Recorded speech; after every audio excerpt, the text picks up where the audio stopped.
Hello and welcome to the Holistic Witch's Cottage. My name is Melissa and I am the Holistic Witch. It's so nice to have you join me today. On the day of recording, it is June 1st. So I've already done the folklore-based first of the month rituals. So let's start by saying rabbit, rabbit, rabbit for good luck and abundance. And also the cinnamon abundance spell. Now, I may have talked about this before. Some people like to blow cinnamon into their doorway. Others like to sprinkle it around. Others like to hang cinnamon sticks with ribbon in a prominent place. So however you're using cinnamon in your life, that is wonderful. This morning I am having salted caramel coffee with a pinch of cinnamon, but I may do more later, but that's where we've started this morning. So the weather here is still frightful. We did have a small patch, I suppose it was on Thursday, where it warmed up a little bit into the 60s and we had some sun. So we got all the yard work done that day and sort of exhausted ourselves. But the garden is mostly planted now. Now I have this little Sterlite 3-drawer container that I'm using as a mini greenhouse. So it's full of native plant seeds in little peat pots, which I hope to plant in the ground here at the cottage soon, and the leftovers I will spread about on the edge of the woods in the community.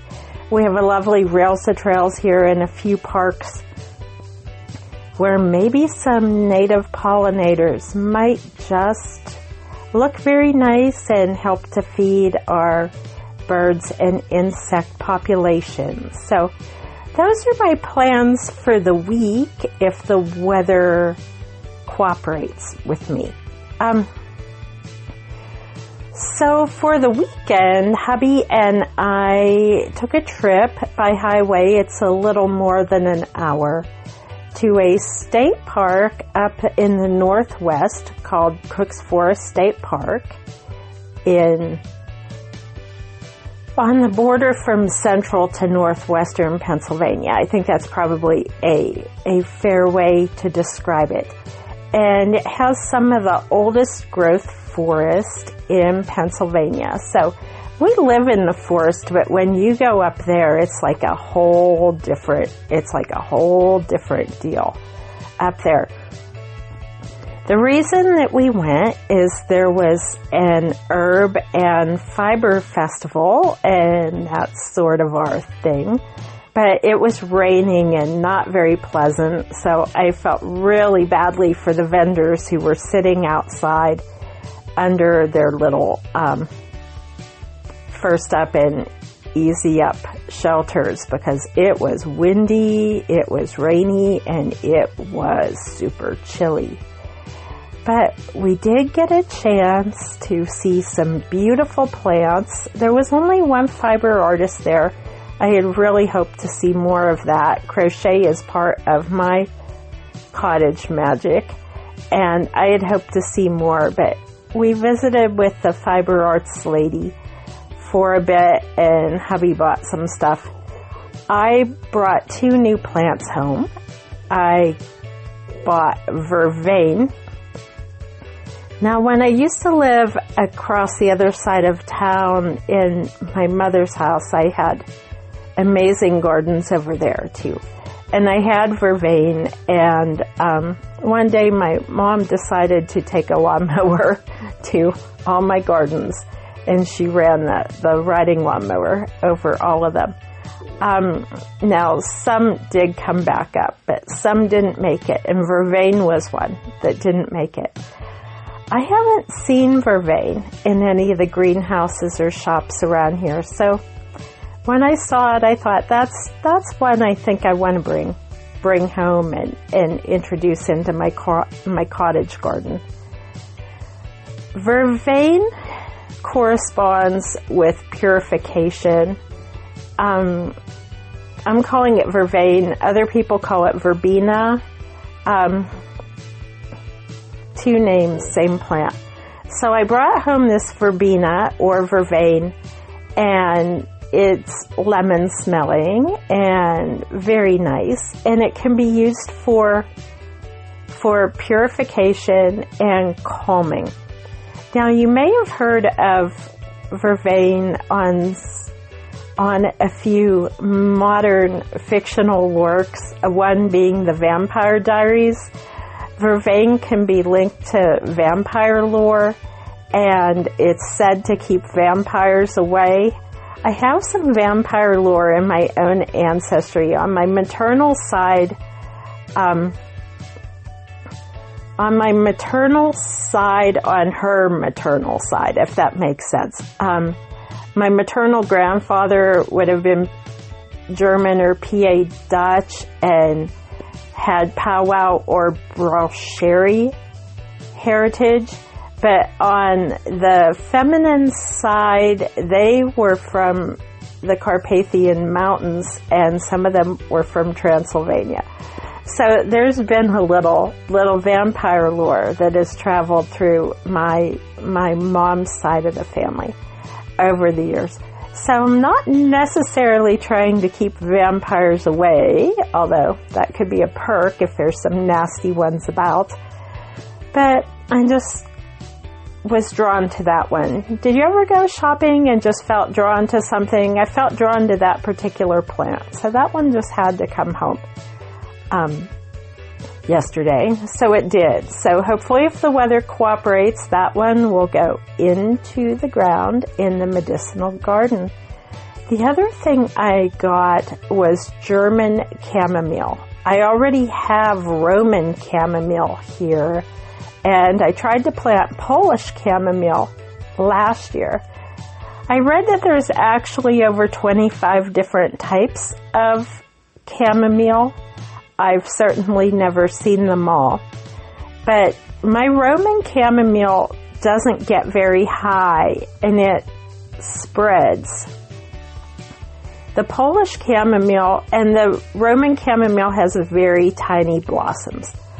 The Polish chamomile is supposed to get taller and have larger blossoms, but that hasn't successfully come up yet. So I guess I'll let you know in the future if we see that guy.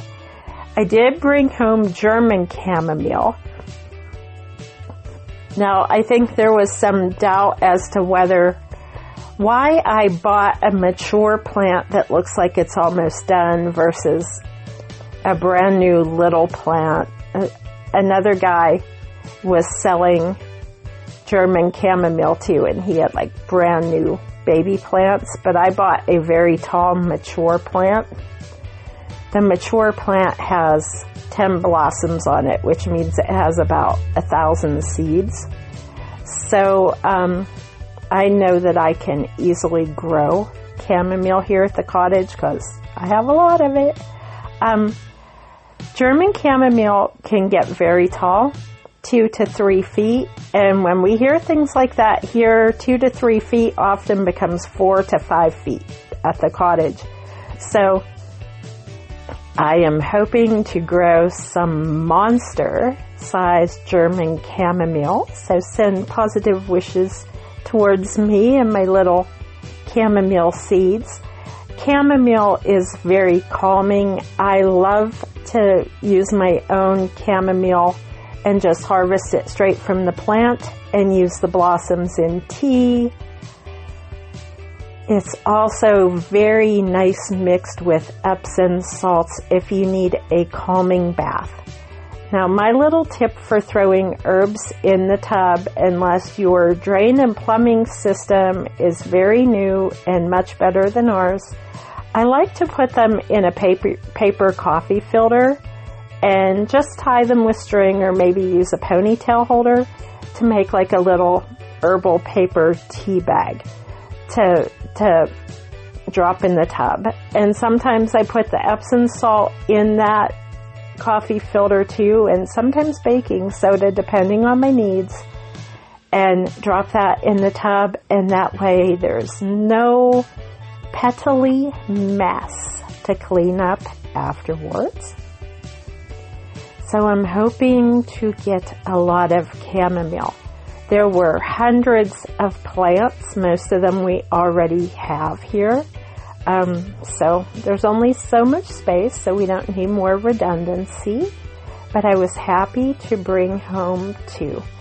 Afterwards, we drove down to where the main office of the park is to get some maps and some information. And there was something I've wanted to try there at this park before. They have a suspension bridge. Now, I have like this heights thing. I'm not crazy about certain types of heights. And I had been dared to cross the suspension bridge. I even posted a video of it. No one seemed too enthused with my video, but I posted a video of it. We hiked up to the suspension bridge, and I did indeed cross a suspension bridge. I took pictures of myself on the bridge. Hubby took pictures of me on the bridge. I crossed to the other side, and then I came back around. It was pretty muddy. If it hadn't been so muddy, I would have loved to walk around the other side, on the other side of the river. But the weather had been just, well, it's rained. There's memes up about, check on your Pennsylvania friends, it's rained for like the last 78 days or something. That may not be an exaggeration. It is a wet, muddy mess in this part of the state.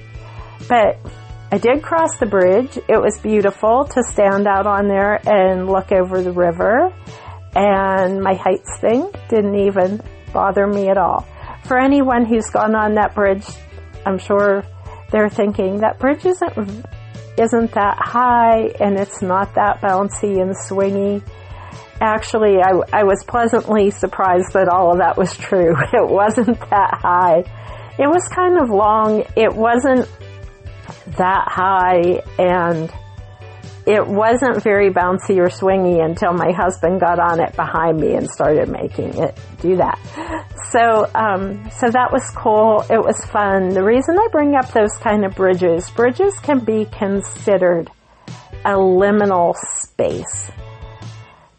Especially a bridge like that, a suspended bridge. It's this feeling of weightlessness that can help you connect to the element of air. So yes, I was grounded on a bridge, but there's this floating aspect to being on this hanging bridge in the middle of this old, dense forest that is just sort of a neat feeling to connect with the spirits of the forest, the spirits of the land, and other paranormal things that might be there. So that's going to lead me to the next part of this story. This forest, this area is well known for paranormal events and crypto events, cryptozoology events, cryptids. There have been supposed Bigfoot sightings, so all the little tourist trap stores sell Bigfoot shirts. There's been some accounts of UFO activity there too. Now my husband, through his work, travels through that area quite often, and he himself has had some encounters with lights, glimmers, shimmers, and possibly seeing portals open, traveling through that area late at night. Possibly 2 cryptid sightings. Now, my own personal encounters aren't that cool, but I do feel an energy there that I can't quite explain. He told me as we drive through this one place, it's where he has seen the most encounters. He didn't have to tell me that for me to know that. I already felt it before we drove in. So again, I have this heights thing. I kind of hate roads that are along sheer cliffs with straight drop-offs on the side I'm sitting on in the car.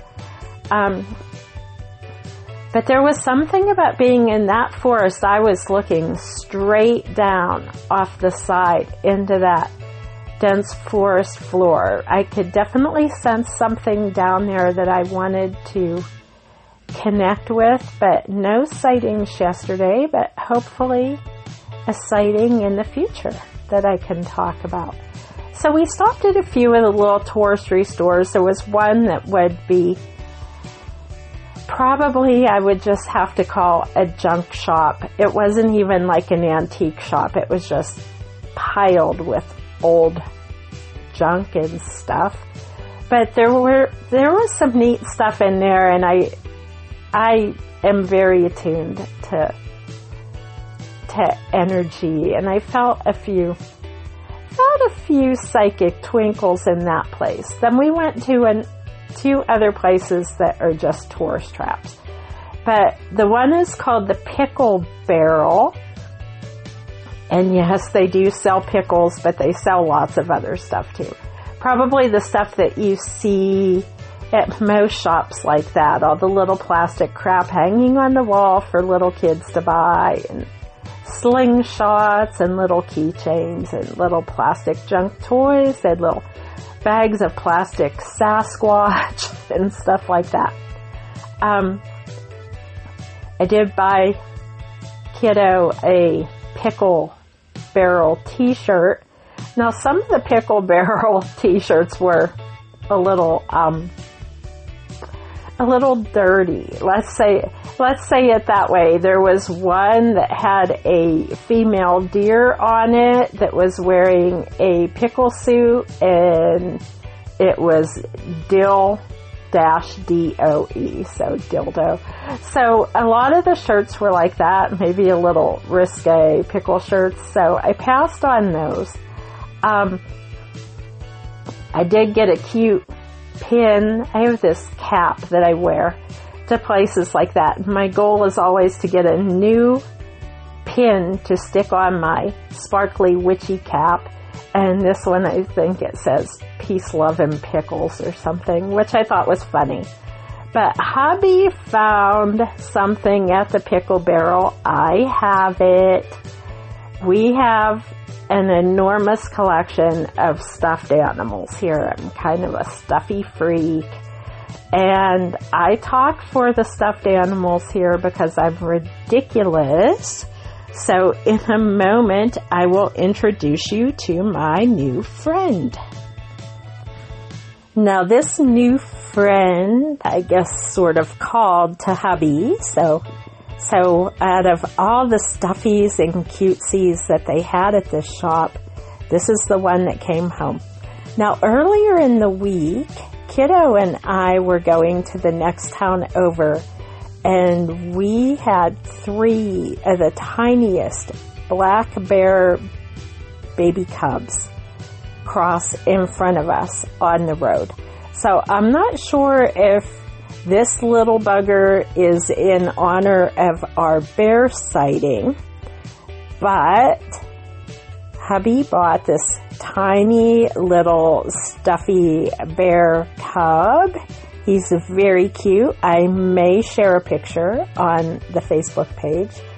And one of the things, anytime a new stuffy comes, like I kind of do like this, I need to psychically read the name of the bear or the pony or the alpaca or whatever comes home, because it's just a joke around here. But for anybody that watches Yellowstone, you may get this joke. But this baby bear's name is Barre, okay? But also, like, I don't watch a lot of TV, but I watch Star Trek, I watch Yellowstone, and I am a Dance Moms fanatic. So there is a podcast out there called Back to the Barre that 2 of the Dance Moms are on, and Barre is spelled Barre, and we sort of have a running joke in our house about the spelling of Barre. I don't know what this has to do with magic, but I'm just trying to give you some backstory. My son and I were both dancers, and my husband, I'm not sure he could dance to save his life if he had to. And so there's dance jokes around here, but there was a joke about the spelling of the ballet Barre, which is B-A-R-R-E. So this little guy's name is Barre. He is spelled like the ballet Barre, B-A-R-R-E. And maybe he has something to say on mic. Maybe. Barre, welcome to the Holistic Witch's Cottage. Do you have anything to say? I'm feeling a little shy on the microphone. Are you feeling shy? Well, you don't need to feel shy. So, can you tell us about where you used to live? I used to live in a big forest on a shelf in a store called the Pickle Barrel. You did very well. Thank you. What can you tell us about the Pickle Barrel? They sell a lot of pickles and pickle-flavored stuff and other stuff and stuffies. And I watched lots of my friends go, and yesterday was my turn to be rescued. Well, we're very happy to have you live at our house. Are you enjoying it here? I am. There's like 100 other stuffies in this house. 100 is probably a low estimate, buddy. But you are very welcome here. So between the weird pins and the other things that we collect when we travel, we usually grab stuffies when we travel too. So we are very happy to have Barre, the baby bear, here. I'm happy to be here too. Okay, so I'm gonna lay you back down. The good news is Momo the Wonder Dog wasn't even that interested in you, so you should be pretty safe. That's good news. That is good news. Momo's not caring about this one very much. It's pretty tiny, so I don't think Momo cares. In the magical world, this week there was a little controversy on the Facebook page about all the topics that I never thought would cause a controversy, but about simmer pots. So I just want to talk about that a little bit. Now, if you don't know what a simmer pot is, it's a boiling pot or kettle, or you can even use one of those heated candle warmer setups to add herbs or plants or maybe fruits or vegetables to a pot for aromatherapy or magical correspondence. Now, you may be wondering, how could there be controversy about that? I got tagged into a post on another group about this because some of the comments were about intention versus ingredients, and does any of this really matter? From a magical perspective, I think that it does matter. I've always been a supporter or an advocate of crafting your way. Whatever meets your life, that's how you should craft. But if none of it matters, why bother to do it? And I guess this is my example. So this individual was asking a question about doing a simmer pot, why she was even bothering to do this. It didn't even make sense why she would do this. Why would she bother to do this? Well, first of all, in your magic, if you have no idea why you're doing it, yeah, I think that's a valid question. Why are you doing it? If you don't believe in any of this, and this is possibly only to take pictures for Pinterest or do a video for TikTok, but you don't believe in any of it, I do sort of have a problem with that. Over the years, I've encountered people who own magical businesses, witchy shops, witchy online shops, who have told me that they don't believe in any of this stuff. This is just a really easy way to make money because people who buy this stuff are so easily conned into buying things because they don't know anything about it. So you can easily convince them to spend $100 on nothing, and it's kind of an easy work. Personally, I have a lot of issue with that, so maybe that has made me controversial in the witchy community. I know that there are plenty of people that have witchy businesses, but if you have a witchy business just because it's an easy way to make money, like you advertise that I have a spell for whatever, send me $50 and I'll just do the spell for you. But you have no intention of doing anything but collect that $50. Yeah, I gotta say, I have a problem with that. I can't pretend that I don't have a problem with that.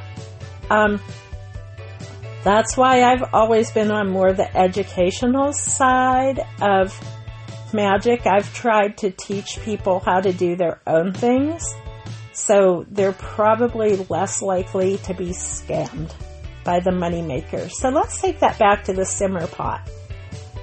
So if in my eyes the purpose of doing a simmer pot is to use the energy of the heat, the water, and the ingredients to get a desired effect, I think it's true. It bothers me when people say, oh, it doesn't matter what you put in there. What difference does it make? It's all fake anyway. Trust me, this is not fake to me. In the winter time, I have a lot of problems with my asthma. In the winter, I run a simmer pot in my kitchen almost continually when I'm home. I don't run it when I'm not home because it's unsafe to leave the stove on if I'm not home. I have a huge kettle of water. I may use peppermint, eucalyptus. I don't usually use EOS because Momo the Wonder Dog's really sensitive to that, and there's a lot about not using EOS around pets because it can be dangerous. So I avoid that. But sometimes I use like cooking based scents or flavors, which don't seem to bother him. But I do use like mint leaves, and I may use I'm really careful around eucalyptus, although it really helps me to do it. But if I can find a safe way to do it, and occasionally I will do that. But back to a simmer pot. So me, for my asthma, it's probably, I'm going to start with water, salt, mint leaves, maybe something else like thyme that's for preventing cough and opening the sinuses. I usually toss rosemary into everything like that. And there is a specific purpose for why I'm doing it, and I also know the magical correspondences of the ingredients that I use, whether it's purity, clarification of the mind, clarification of the lungs. I know the purpose and the health reason and the magical reason for the ingredients I use. So this topic of simmer pots came up again. It just doesn't matter what you throw in them, whatever. So the recipe somebody was using was for 6 apples, 6 pomegranates, and 6 oranges, and a bunch of cinnamon sticks. Now this thing was going to get pricey, so I got tagged into this. The woman was like, why would I need to make this? It's going to cost a lot of money. And my question was, well, why are you making it? I don't know, just to take a picture of it. Well, then don't. That was my answer, and it upset some people. Okay, I truly believe if the only reason you're doing this is just to take a picture and you're not going to use it for anything, this individual clearly didn't know the correspondence behind apples, oranges, or pomegranates, or cinnamon sticks. She didn't know why she was doing it, other than somebody gave her a recipe and she was supposed to take a picture of it. Here's the other part of my problem. With all that food in the United States, and I'm sure other parts of the world, there are some food security issues right now. I cannot ethically throw 18 pieces of healthy fruit into a pot if I'm not going to eat those or use those afterwards. Okay? I ethically cannot do it. If you disagree with my stance on that, that's fine. I respect how other people feel about these types of things, even if I don't agree with it. I cannot ethically just waste food for a picture on social media. That doesn't mean I haven't ever tried a recipe for a soup or a casserole that didn't turn out quite well and maybe we didn't eat it all, because that probably has happened before. If the intention is just to purchase a lot of food just to toss it out for no reason, I really don't know what the magical purpose of that is, and I can't support that. If you do know what the magical correspondence is of the foods that you're using in simmer pots, and you're okay with that, I guess I'm okay with that. But if it's just about food waste, I can't advocate for that. Now, I'm not going to tell you I've never put apples or oranges in a simmer pot. I have, especially at the holiday time. But I tend to use, like, the peels, or after I use the apple in a recipe, I may save some pieces of the apple. I'm not sure why this recipe had to be 6 brand new, healthy, delicious Red Delicious apples. It didn't say in the recipe what that correspondence was for, other than it would look nice in the picture. I have no problem using peels, orange peels, banana peels, or maybe a pinch of a food, but sorry guys, I just cannot support food waste for magic. I also feel, and not everybody agrees with karma, but I get so many inquiries and requests for abundance and prosperity and money bowl kind of things. Doesn't that sort of go against the principles of asking the universe for abundance if you're going to take what the universe gives you and just waste it to throw it in the garbage can? See, I can't advocate for that. As far as simmer pots, I love using simmer pots. I think they can be an awesome way to raise the moisture level and humidity in your home, especially in the winter. If you're using healthy herbs, a small pinch of this, a small pinch of that, to bring certain health or magical correspondences in your life, I think that's awesome. Now, I'm sure somebody's thinking, well, don't you just throw that away after you're done? I actually strain mine. So any of the solids will go into our compost pile, into our compost bucket, which will go into the compost pile. So it all goes back to the earth when it's done. I strain the liquids. If it's something that I can use as a tea, because sometimes if it's just herbs, I can use it as a tea. It may get jarred and put in the refrigerator and sweetened for tea. If it's something I won't use with a recipe or as a tea, it may get used as a floor wash or a wall wash, or used for as a tub soak. But everything gets used here. So the word I had put out this week was about sustainable practices. It's true. I am probably it's true that my magic probably leans very heavily towards sustainability. I'm not saying that everyone has to be like me, but I just can't advocate for waste, and I cannot advocate for people that are into this just to make money off of coercing people into waste as well, if that makes sense. I'm not sure how well that's going to translate on recording. I guess I'll have to listen to it. And this is a topic I am passionate about. I am very passionate about whatever you believe, live like you believe it. So if you just believe in making money off of people, that's your right. I just don't have to advocate for it.